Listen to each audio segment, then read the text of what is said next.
amigos del Excel, hoy os quiero mostrar otro ejemplo de cómo utilizar la función secuencia.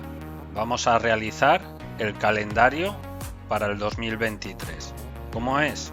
Igual,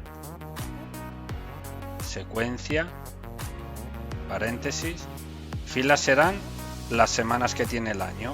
2023 tiene 52 semanas. ¿Cuántas columnas? Los 7 días de la semana. ¿Cuál es el valor de inicio? Pues en este caso va a ser el 01/01/2023, comillas, y cerramos paréntesis.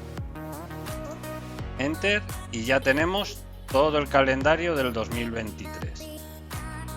Bien, para que quede un poquito más claro, vamos a añadir la función texto.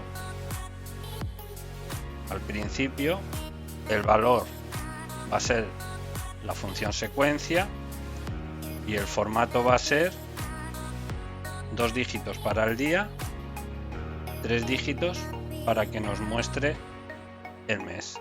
Y cerramos paréntesis. Aceptamos.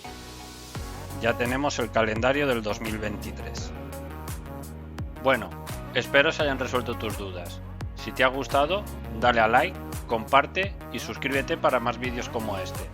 Déjame en los comentarios qué te ha parecido el contenido, cómo puedo mejorarlo o si quieres que haga algún tutorial específico. Me ayudarás mucho. También puedes seguirme en las redes sociales. Hasta pronto.